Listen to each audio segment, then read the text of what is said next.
Can you really master anything on MasterClass? I've dedicated the past month of my life to answer this question. As many people, I was really intrigued when I first heard of MasterClass as a concept. Growing up, I tried and failed a lot of things: basketball, singing, capoeira, if you named it, I sucked at it. But here, for $10 a month, billed annually, I could learn from the top directors in the world, the top athletes in the world, previous world leaders, Ninja from Fortnite, damn it! The type of people you're getting access to here is insane, is what I thought.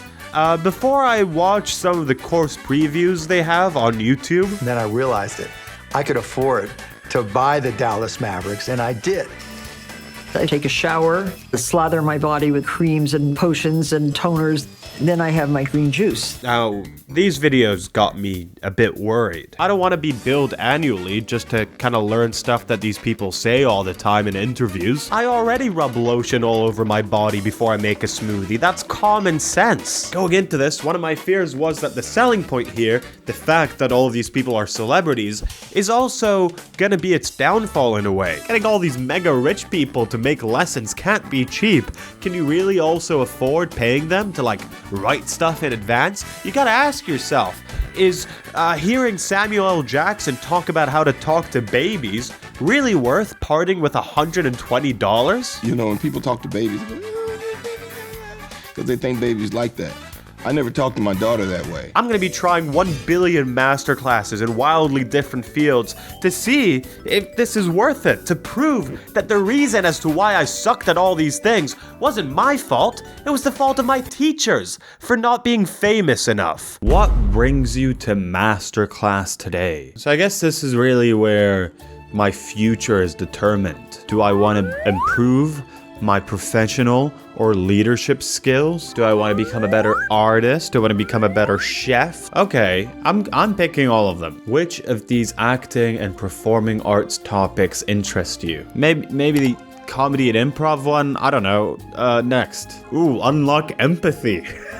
Okay, can get behind that. I'd like to unlock some empathy. Like it's a secret item in a video game. Yeah, sure, let's unlock some empathy. Why not? Which of these music topics interest you? Okay, these two are the ones that I really want to do. Which of these culinary skills? Which of these design? Which of these digital and gaming? Which of these health and wellness? Which of these... I guess if I want to become a basketball player, I need all of these. I guess I gotta get all of these done. Jesus, okay. I think I'm done now. This took 3 years to fill out. 148 classes for you, so I really didn't whittle that down, I guess. I guess that's kind of what happens when you don't really pay attention to the questionnaire. After signing up, I got this message. You're in.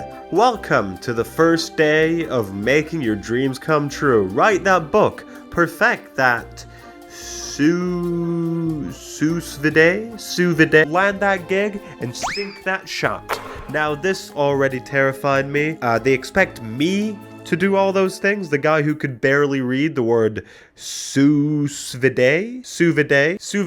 Who's to say? MasterClass was founded in 2015 by David Rogier and Aaron Rasmussen. Both of them attribute the inspiration of MasterClass to one incredible life-changing dinner that they once had, with a group of people, one of them being computer pioneer Alan Kay. It was described by Rasmussen as one of the most perspective-altering conversations we've ever had, and it only happened for 10 people. This is something that you can really see in the DNA of MasterClass. While we will be seeing a lot of very practical lessons, so much of MasterClass is to just kind of try and replicate the effect of that dinner in a way, to replicate this moment of like, whoa, what the flip? For some reason, the first class I gravitated towards was the Mark Cuban one. I mean, look at him, holding that basketball with so much confidence, you'd think he's about to teach you how to dunk, when in reality, he's about to teach you how to dunk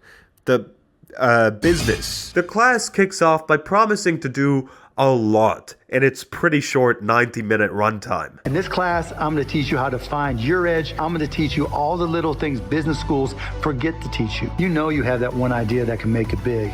I'm going to teach you how to turn it into a company and take it on the path to greatness. I feel like you're really overestimating me over here, Mr. Cuban. I don't even know how to say subade. This is kind of your standard masterclass. The production quality of this is pretty high, especially on the editing side. They have all these cool B-roll shots. It looks like a little Netflix documentary. My God. Throughout this, Mark both gives some pretty decent business advice and also goes to the back to tell like all the stories that he tells in interviews all the time. Back in the day, I used to deliver garbage bags. When I was a kid, I used to do that. I bought the boxes of 100 garbage bags for $3 each. I sold them for $6 each. He said it a lot in like Shark Tank and a bunch of interviews. There's a lot of moments where he talks about his .com success story, and don't get me wrong, those are good stories and he tells them well. But do these things kind of serve as practical lessons? Mark says himself that a lot of his .com success story and the fact that he became a billionaire, a lot of that has to do with luck. If you ask anybody who has $1 billion or more and they tell you they weren't lucky, they're lying out their ass. One of the big problems here comes down to the runtime and the fact that Mark Cuban is who he is, which is rich. He's really, really rich. I don't know if you've heard this. He's on Shark Tank. It would be so expensive to like get him to do stuff for longer than 90 minutes, like be at home and like write things. They can't afford that. And I know I said that this is 90 minutes long, but he doesn't even speak for that entire time. Like 30 minutes of it, maybe 20 minutes or so, are just run by two other people who are clearly not Mark Cuban. I have eyes. I can see that. We make our wine ourselves. 100%. It's a dirty job. We're in the winery, and it's exhausting. Mark Cuban is just one guy. He's not two people. They show up after Mark talks about what makes a great Shark Tank deal. A pretty interesting thing to hear about, but a situation that I'll probably never be in. The interview with the couple was about their experience working with Mark post Shark Tank, and it did end up being pretty insightful, I guess. Their business success story is more recent, so it does kind of give you an example for something that is more, I guess, grounded in a way. I don't know, this class is kind of whatever in my opinion. I've gone to discover that these are repeated themes in MasterClass. While there is practical information, there's a lot of, when I was a kid, I once had to buy stuff. I had to work and then I had to buy stuff with money. God, thank God I don't need to do that anymore, but I once had to do that. Not all the time though. I took a little peek into like the film masterclasses just because it's an area that I'm pretty interested in. Aaron Sorkin, for example, the writer behind The Social Network and a lot of other very, very good scripts, has an 8-hour-long, 35-lesson beast of a masterclass, and this is all included under the same price point. You're not paying extra for any class. I checked out his lessons and they're good. It's good stuff. I don't really have any jokes to say about it. I'm probably just gonna finish it in my free time for fun and stuff. I used to get a lot of ads for the Scorsese class, and I mean, my God, the guy was like in his late 70s when he made that class, and he's just doing a 4.5 hour long thing, stacked with valuable information, stacked with his decades of knowledge. It's great, genuinely. Masterclass shines in places like this, when they get people who are masters of their craft to spill all their knowledge, and when that knowledge is a bit more practical and all that, you get to learn a lot of incredible things. It's essentially the opposite of the classes that were the dumbest here, which are the world leader classes. Not to get too political, but these are bad. These are really, really horrible and bad. Because of course it is. Can you really imagine 77-year-old George Bush sitting at home, pen tucked above his ear, writing hours and hours of material in advance about what? How to, like, a step-by-step guide about becoming the president? Step 1, be another president's son? He'll never give that away. That's top secret stuff. I dipped into some of Hillary's and Bush's classes. just to kind of get a vibe of them. I wasn't gonna become president for this video. I got, like, I'm too busy right now. George Bush's course starts off on a super relatable tone, with him talking about how awesome it is to be president. There is nothing like standing in front of a boisterous crowd coming down the stretch of a presidential run. I guess I really expected him to talk about the grave responsibilities of the job, the tough decisions you gotta make that are so tough. I guess enough time has passed for him to just be like, nah, man. It was hyped. Everyone knew my name. You know, you come flying on that stage and people are cheering you. Clinton's class starts off on a similar note, with her fantasizing about how cool it would have been to be president. And I'll even be sharing with you my would-be victory speech that I would have shared if I'd won the presidential election. It was so hard to go through these. I was so bored. I wanted to cry. It's just a bunch of motivational interviews with two people who constantly do motivational interviews while they constantly try, and in my opinion fail, to find some sort of point of relatability to the people watching it. George Bush actually tries to address this really early on. I recognize very few people watching this will become president. Before I was president, I owned a small business. I was part owner of the Texas Rangers, and I served as governor of Texas. No, oh God, don't worry, guys. I've done so many jobs that are way more relatable than being the president, like being the governor of Texas and owning a fucking baseball team. You know, things that we all get to do in a normal life that we all live. In Hillary's second lesson, she's talking about some story, something to do with her mom. Like, her mom went to buy food on her own when she was 8 or something. I don't give a shit. That's not even your motivational story, it's your mom's. And then she gave me homework as well. But I actually believe in trying to have a mission statement for your life. When you think about mission, think about what defines you as a person, embodies your convictions, and identifies your purpose. I have to, like, write my morals down like I'm a little kid in school. And a person came to my school and he's like, oh, I'm doing a motivational lesson now about leadership. And I want you, all you little kids, to write down your values in life so I can make my lesson seem more practical. I'm going to make you children, all of you children with zero life experience, define. Hillary's course came with a 46-page long class guide document. I didn't have enough cardboard to print it on. On pages 32 and 33, we learn on how to structure a presentation, something that's kind of helpful for me as I essentially do those for a living. Step 1, break the ice. Many people begin their presentations by getting right down to the information they need to convey. It's an admirable choice, but it's less effective than an opening that acknowledges the audience. Consider leading with a joke that everyone can relate to. Hello everyone, thank you for coming to my presentation. Boop. Where's the best place to hide a body? Page 2 of Google search. Pretty funny stuff. Now, that's not where I'd hide a body, which leads me to the topic of today's presentation.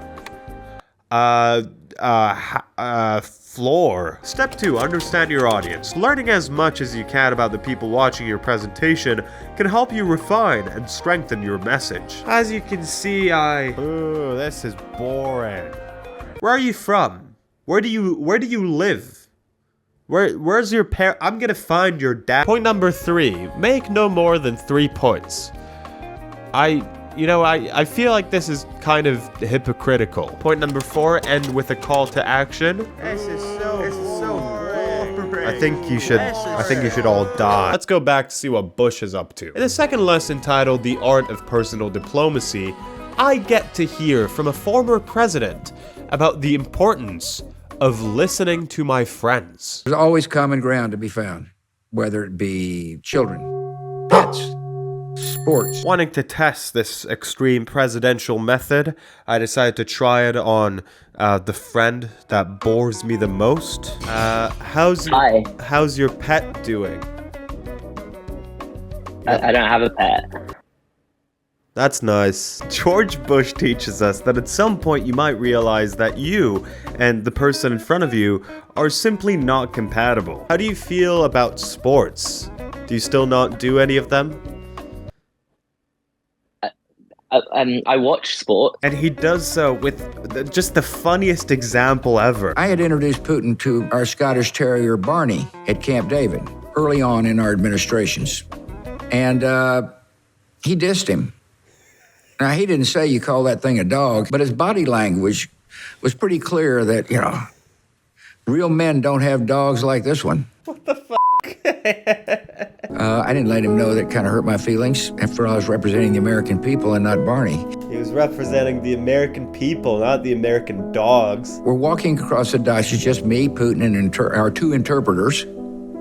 And he said, would you like to meet my dog? Now, I had forgotten about the Barney diss. I had a lot on my mind. And I said, sure, Vladimir. Out bounds a huge Russian hound. And he says, bigger, stronger, and faster than Barney. What the f*** is he talking about? What is he talking? Why is this in the master class? After this, I felt like I should try a class that felt at least a bit more practical. Kevin Hart is one of the most successful comedians on this whole planet. Probably one of the most famous people on this planet in general. The guy does arena tours. The guy was on Shark Tank. He does movies with Dwayne "The Rock" Johnson, where the joke is that he's like really small compared to Dwayne "The Rock" Johnson, who's really big, and he used to wrestle, and I think that's kind of funny. Kevin Hart's class is also pretty short, like his f***ing height. I'm sorry for being mean. That's just what us comedians do. We take no prisoners. We shoot them in the head with our jokes. Kevin Hart, using humor to make your mark. Comedy icon Kevin Hart teaches you how to use humor as a tool for success. If you can find laughter everywhere, you can be confident everywhere. The class kicks off with Kevin sitting in a room surrounded by TVs, admiring how awesome his life is. Damn, that was dope. Man! Kevin Hart makes sure to tell us, listen guys, listen to me right now. I wasn't always like this. I would honestly say I was an underachiever. I had no idea what I could become. I wasn't always like this cool, awesome dude. Have you not seen the movie Central Intelligence with The Rock and I? At first, I had to overcome so many of my personal problems. At some point, you gotta really realize that life isn't a video game, but you can gamify it. Oh God, oh no, guys. I'm getting a feeling at the bottom of my spine, and it may be because I'm sitting on the floor for no reason, but I've experienced a bunch of master classes at this point, and I don't want another inspirational pep talk again. I just want a class on how to make jokes. I want to make my joke funny. Please, Kevin Hart, please. This class is about how I built my career, relationships, and life by using comedy, and how you can too. Oh God, no, my spine. My poor spine. It's about helping you figure out what your secret weapon to success is. See, you're probably asking yourself a few questions. Right now, you're saying, well, why are you being so generous with all this information, Kevin? Huh? It's very clearly not what I've been saying. No, it's not. No disrespect to you, Kevin Hart. You've severely miscalculated my response here. Kevin, what if I'm not funny? I'm not funny. I don't know what to do. Maybe there's still something to learn here. Silly voices are funny. Really, this is a class on Kevin Hart and his life story, you know, trying to inspire you through that in true masterclass fashion. Kevin Hart tells his story of how he became a success in life through the power of comedy, using humor all the way, which makes sense considering he is a comedian. These are some of the things that are going to come up in today's class. We're going to find humor everywhere we go.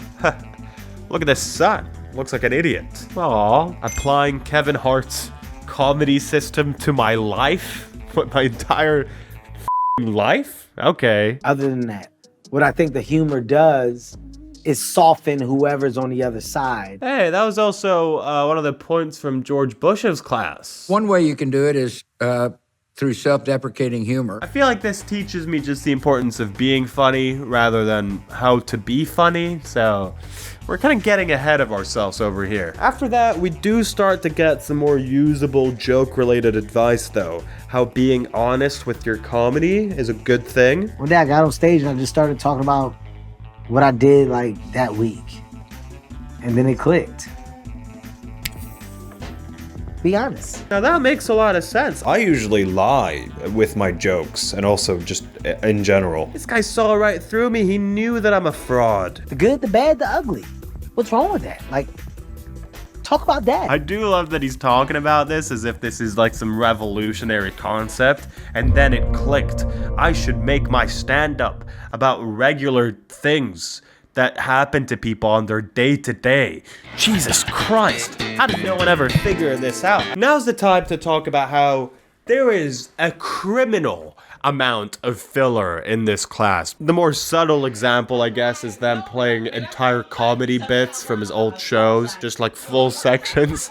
That's not even like the worst part of it, because you could, I guess, claim that it's irrelevant to being talked about. Whatever, I'll let that one go. What I'm not gonna let go of, though, is this shit in this class, and I am outraged by this. If you cannot hear me and see me as the outraged person that I am, they keep leaving in outtakes all the time. Bits where he fully messed up what he was going to say, they leave that in. Shh. That's me ripping paper out my comedy book. I'm a really good actor. Just throwing that out there. I gotta start over.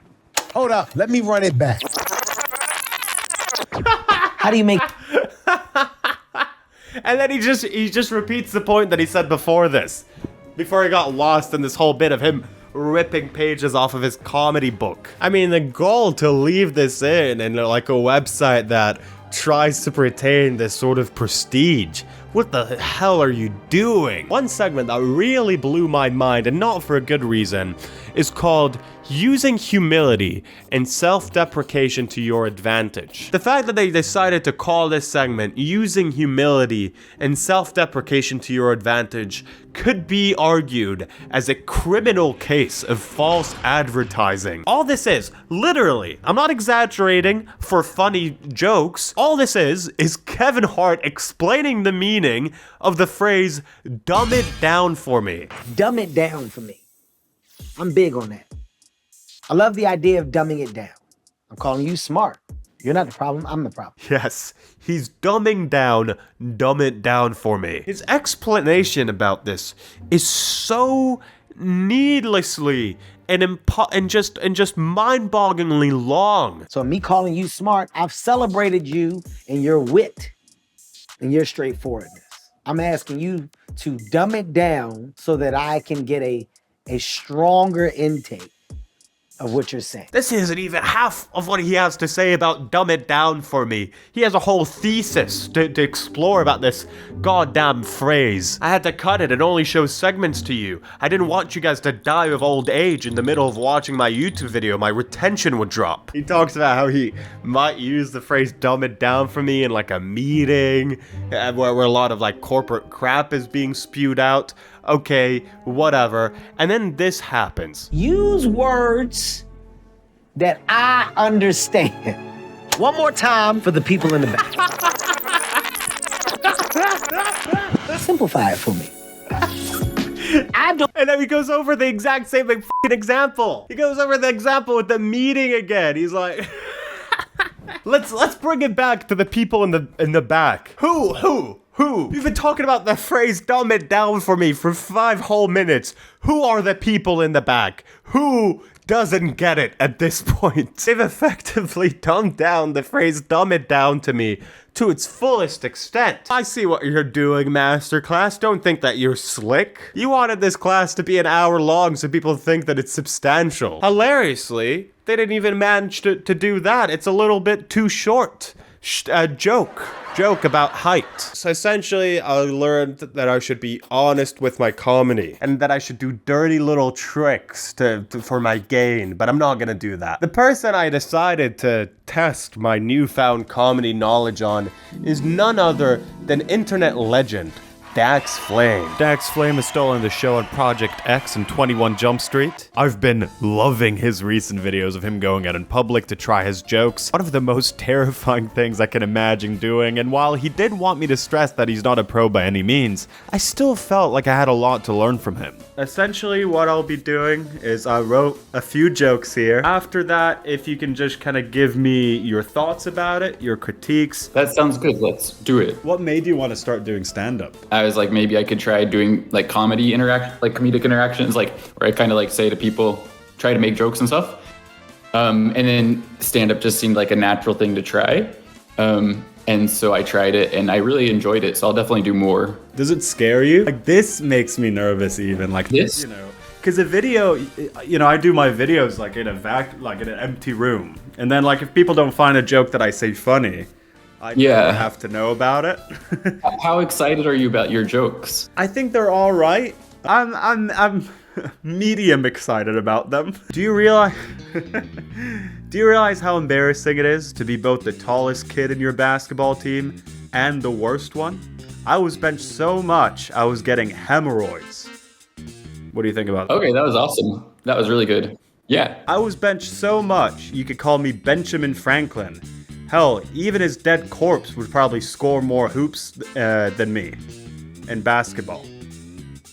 Okay, that's awesome. Yeah, that was really good. But I don't understand the second part of it. Benjamin Franklin is good, but I don't understand what the second part meant. It's the fact that he's dead. Like even though a dead guy, even his corpse would be better than me because I just got 0 every game. Maybe other people would get that. You could ask the audience now, like the YouTube audience, I guess. Maybe you could try one real quick where you add in an explanation if you want to try it again with an explanation. Those you just have 2 jokes? Yeah. Hell, even his dead corpse would probably score more points than me in basketball because he's dead. And that I'm so bad that even a dead guy would get more points. Yeah, I think it was better the way you had it originally. Well, we're trying things out. Could you do it again so I could focus on the delivery aspect? I was benched so much, I was getting hemorrhoids on my ass. I was benched so much, you could call me Benjamin Franklin. Maybe if I was going to give one note for delivery, I would say maybe like a little more subtle of like, it sounds a little like I'm Jerry Seinfeld or something. Yeah. Pretend that you're talking to your friend. Okay. Do you realize how embarrassing it is to be both the tallest kid in your basketball team and the worst one? I was benched so much, I was getting hemorrhoids on my... Do you want me to try it any other way? Maybe as if you're like discovering it for the first time. You're like, you know what? I just had this funny thought. Do you realize how embarrassing it is to be both the tallest kid in your basketball team and the worst one? I was benched so much, I was getting hemorrhoids. You say it like, oh, I just thought of this funny pun. Benjamin Franklin. I was benched so much.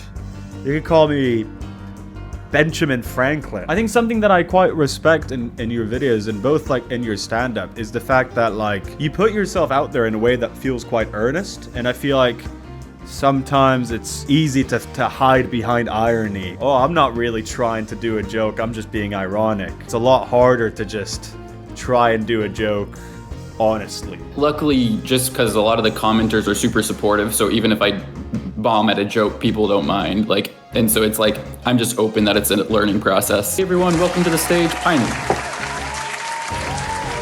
That's me like waving at the crowd. Whoa. Do you realize how embarrassing it is to be both the tallest kid in your basketball team and the worst one? You could call me Benjamin Franklin. Hell, even his dead corpse would probably score more points than me. Okay, awesome. So I would say if you come out, maybe say, hello, how's everyone doing? Like, I hope you're doing well. And then go into it and be like, okay, basketball playoffs are happening right now. And I can't watch them without thinking of my childhood. Oh, so I'm tying it in. Our next comedian is a YouTuber. Please welcome to the stage, Pinely. Hey, hello everyone. I hope everyone's having a good night. Thank you for having me. Forgot what I wanted to say. We'll just continue from this point. Or do you want to start over again? Yeah, we should start over. Hello everyone, welcome to the stage, Pinely. Hey, hello everyone. Hello, thank you for having me. Hey, I was watching basketball the other day. Do you know what they call the kid that was both the worst player on the team and the tallest player? A loser. And then they laugh. perhaps? They know you're talking about yourself. That's a good point. So your next comic is a YouTuber. Here is Pinely. Hello. Hello. Thank you, everybody. Thank you for having me. Man, I was watching basketball the other day. I still think your delivery could be a little more like, I liked whenever you were talking to your friend more. Who is your like greatest hero in life? That's a celebrity. I don't know if hero, but I really like James Acaster. So would you like to do it one more time where you picture James is there and then your parents and then... That might make me nervous. You want me to read any quote from this book to pump you up beforehand? Sure, man. Maybe you could just picture it. So the crowd is laughing at your setups, exploding at your punchlines. People are laughing so hard, they're wiping tears from their eyes. You can hear some of them actually coughing and struggling for breath. Some comics call it killing, some call it being in the groove, but whatever you call it, you're having a great time and absolutely everything is coming together. You got that crowd of people that you want to impress and just have a fun time too. The most important thing is to enjoy yourself and have a fun time. And no matter what happens, just be happy that you tried it. So, okay. Everybody, the next comic we're gonna welcome to the stage is a YouTuber. Here comes Pinely. Hey, thank you, everybody. Thank you for coming over. Man, I was watching basketball the other day, and it really reminded me of my childhood. I see basketball as something that's deeply connected to childhood trauma in a way. How embarrassing it is to be both the tallest kid in your basketball team and the worst one. I was benched so much, I was getting hemorrhoids. All right, everybody. Thank you. Have a good night. Very cool. An improvement? I don't know if it, I thought they were all great, so I feel like it's just good. I don't know what I'm talking about, so I don't know if I... The call with Dax was super helpful when it came to one of the most important things in comedy, which is just giving it an earnest shot in the first place. I guess that's also what Kevin said in a way. And when I next logged into the website, I had this message pop up. Want to unlock the full potential of a class? It says that they launched an AI tool and I can like use the beta version of it if I want to. So I was like, you know what? I got this new tool. I got all this newfound confidence. Why not try something a little bit crazy? Spotlights, big stage. Usher's class is called The Art of Performance. Usher is 45. And have you seen the Super Bowl halftime performance that he did? I mean, I'd love to say that I wish I could have this physicality when I'm his age, but let's be real. I don't have that now. As a kid, I guess you could say I was somewhat of a mini Usher. I went to this after-school activity where we do like songs and we do like dance routines on a stage, and one by one, every boy in that group, besides me, dropped out. So obviously I got bullied, which actually wasn't the reason as to why I quit.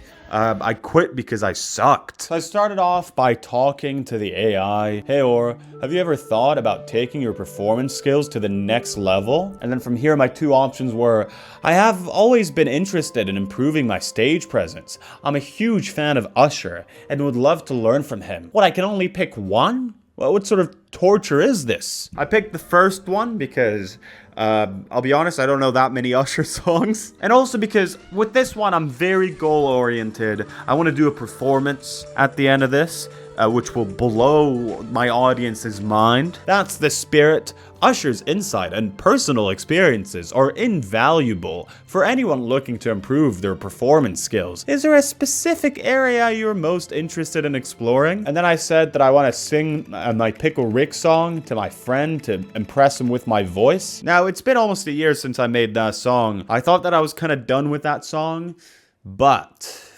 I need to sing something that I won't get copyright claimed for. That sounds like a fun and unique song. Might want to check out Lesson 5, Singing. Honestly, pretty useful tool for this website. As we've covered already, there's so much yammering, so much yapping on MasterClass that a tool like this is pretty good. Some people might be buying a membership because they want to hear inspirational videos.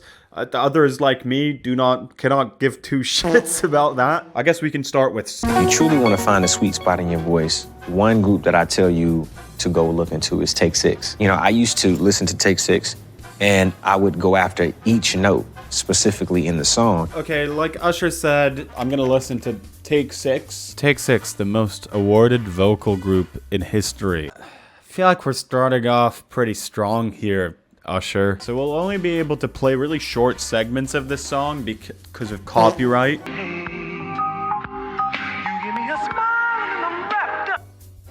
Come on, man. Oh, God. Music all around me. It's an attempt. Crazy music. I'm supposed to sing like that? Maybe close to you. Maybe close to you. I feel so embarrassed sometimes, you know, singing. Not something that I do very often. I don't see myself as someone who's good at that. I'm a lot more comfortable with like jokey singing because then you're not really putting yourself out there. So generally trying to sing here on camera is really taking me out of my comfort zone. When we are one. When we are one. When we are one. I'm not afraid. I'm not afraid. I'm not afraid. No, that's not what he does. I'm not afraid. I'm not afraid. I don't think that's what he does. And I think that if I listen back to that, I'm gonna be really embarrassed. Which is great, because the second step here is literally titled Hearing yourself live in a live environment requires you to be accustomed to hearing yourself out loud, which is why you practice singing out loud in private. Yeah, you gotta sing in private before singing to people. I mean, I guess you could just sing to people if you want, but then you always need to find people every time you want to sing. So what Usher recommends here, simply put, is to record yourself singing and then listen back to that, which makes sense. It's pretty simple advice. I recorded the last bit of me singing, so now I'm gonna listen to that. Blue skies. No. I'm worse than what I thought. When we are one. Oh, man. I'm not afraid. No, that's not what he does. That's horrible. That's horrible, what I'm doing. I'm not afraid. I don't think, you know, that wasn't as bad as I thought. The Not Afraid, the second one, I didn't do it that badly. I do want to say, Usher's not a bad teacher. I feel like he often explains things pretty well, but a kind of inherent problem with this class, and, you know, a lot of classes that you might take, not just on MasterClass, but in general, is that the levels of people coming into this are gonna vary. I feel like I need to listen to a singer that's a bit closer to me in vocal range, maybe Kermit. So many songs about rainbows. Why are there so many? That was actually worse, I think, than the last one. And what's on the other side? other side? I think that was pretty close. Maybe I shouldn't try to do the Kermit voice, because that's really more me trying to do an impression than me trying to learn how to sing. The dreamers and me, all of us know that it's probably magic. Listen, I'm no Kermit the Frog, but I feel like it's a decent attempt. It's a thing that I've done where I've tried. As a result of what you put in your body, you eat, it could affect your voice.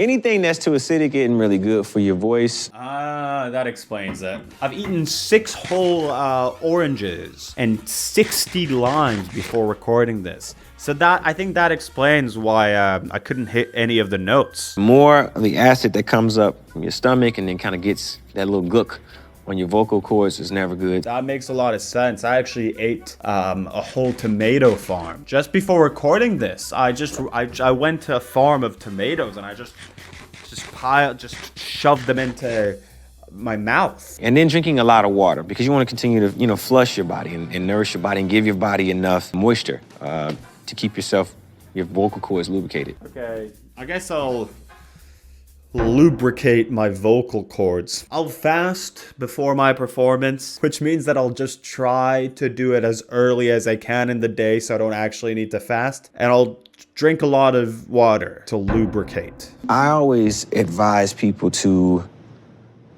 definitely warm up. Running scales, arpeggios, which go in a certain pattern. I think he should explain what these things are. Not for me, I'm a seasoned musician. I made the Pickle Rick song. But for, the people who don't know, who've heard the words scales and arpeggio in the past, but have never had the courage to ask what they mean. Running the sounds, but through a muted tone. Maybe you...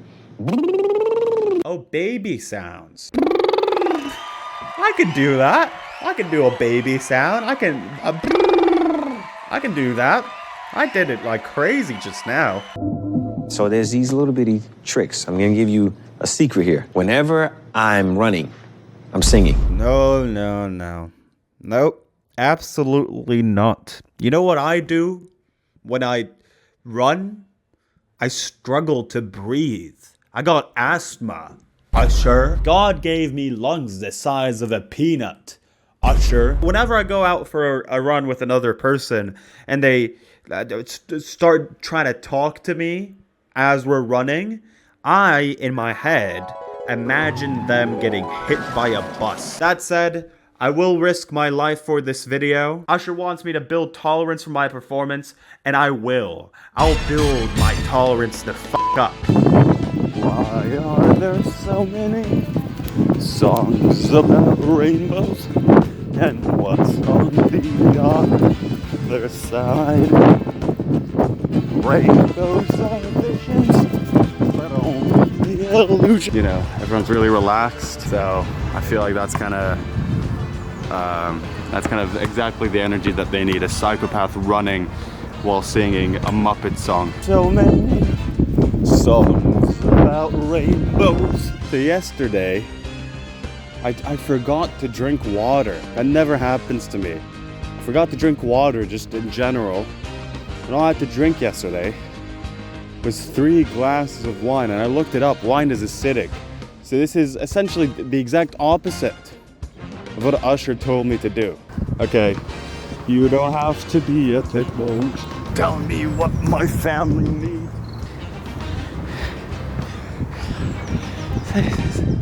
This is shit, man. So as you know, I famously finished the Usher MasterClass recently. I had no idea about that.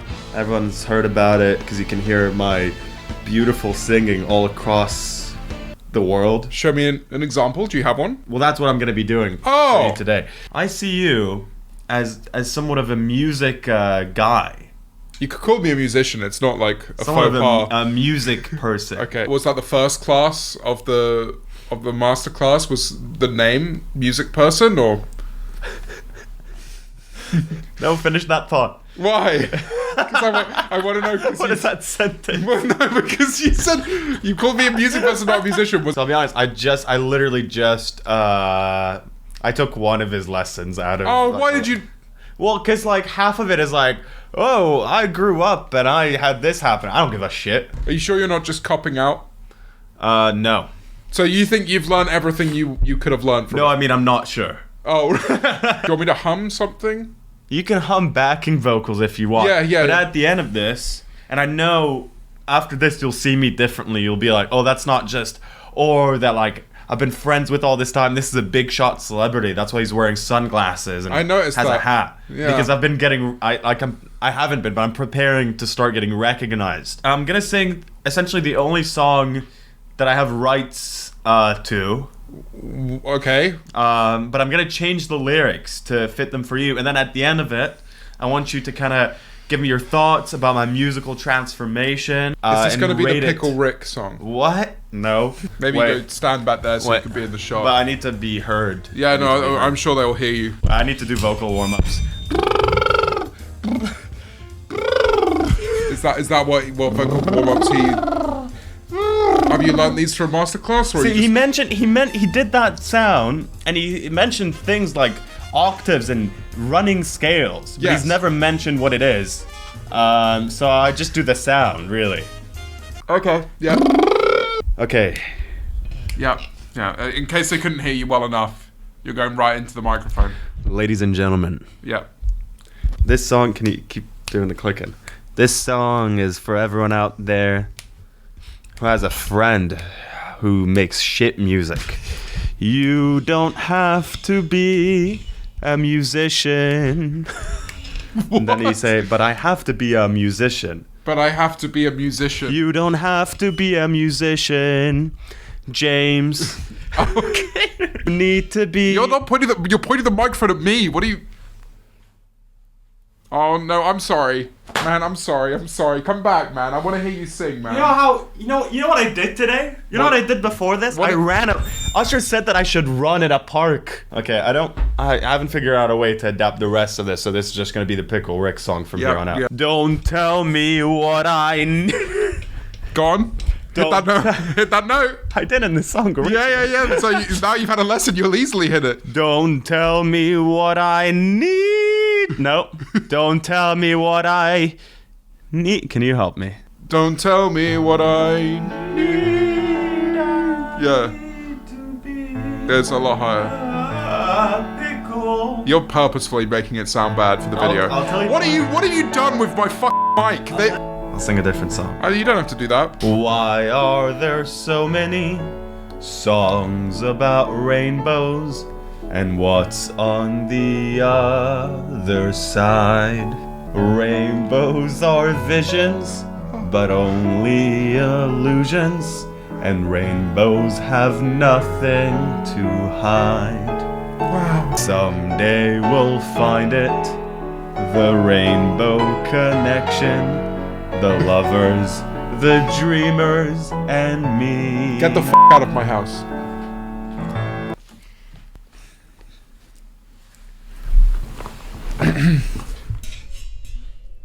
I'm stopping the f***ing... Walking out of that room, I only felt one thing. Shame. James was right. I couldn't be genuine for a second. You're purposefully making it sound bad for the video. It's terrifying to do that, to fully put your heart into a thing, to say, I'm fine with the chance of failing in front of people after fully trying. After that, I was on a streak. I couldn't master anything. I couldn't master cooking. Knife skills. It takes years to understand how to use a knife properly, but the basics are so important. Holding a knife is like... I couldn't master wine tasting. And then, of course, you get to the body of the wine. The texture, how it feels in your mouth. The mouth feel. Water. Couldn't master the art of negotiation. I don't even want to talk with you anymore, you dumb baby. Couldn't even master talking to babies. I don't even want to talk with you anymore, you dumb baby. It got me thinking about my childhood, about how back then I did try things and I did fail, and it was scary. Do you realize how embarrassing it is to be both the tallest kid in your basketball team and the worst one? I was getting benched so much, I was getting hemorrhoids on my ass. I was getting benched so much, you could call me Benjamin Franklin. Hell, even his dead, rotting corpse would probably score more points than me in basketball. Thank you. Thank you for having me. You've been a great crowd. For basketball, I took Steph Curry's class, and the first thing I really wanted to do is see what my level is before that.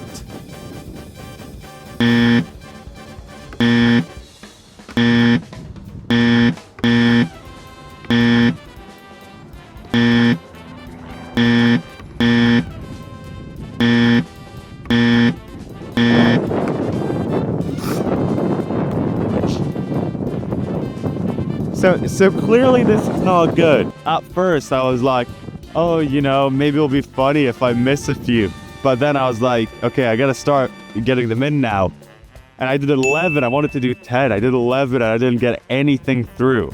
I'm in a horrible state, really, and the only person that could help me is an NBA player. I decided to focus on his free throw lessons because, I mean, look at this form. This is horrible. My freshman and sophomore year, where me and my dad kind of talked about breaking down my form from the ground up. It took thousands and thousands of reps to really change my form. He's gonna be so embarrassed when I figure it out in like 30 minutes. Before you're ready to release, you should have your 10 toes facing squared up to the rim. For me, what feels comfortable is a slight twist to the left. So I usually have my feet about 10 to 15 degrees pointed to the left, but they're all pointing in the same direction. I try to stay as square as possible, 10 toes facing the same direction, but they're a little off center to the left. That's just what's natural. The consistent thing across the board with all great shooters is those 10 toes facing in the same direction. And from there, you can basically be able in great athletic position to be able to rise out of your shot and really explode through your core. So that's where you get all of your motion.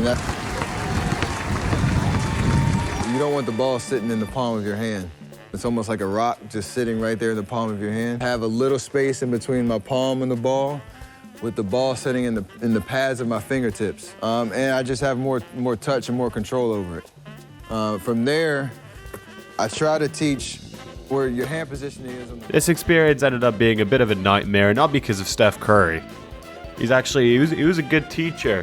The video just kept buffering all the time. I don't think that's MasterClass's fault. I think that's the fault of my internet provider. I spent about 50 minutes just waiting for this one goddamn video to play. But then the time has finally come. After what felt like years of training by one of the best athletes in the world, it was time for me to prove myself. NBA scouts, check this one out. Woo, baby, best basketball player in the world. Best basketball player in the world. Should have never doubted myself. Let's do it another time. Best basketball player in the world. Ooh, I love you, MasterClass. Let's do it Kevin Hart style. One more time for the people in the back.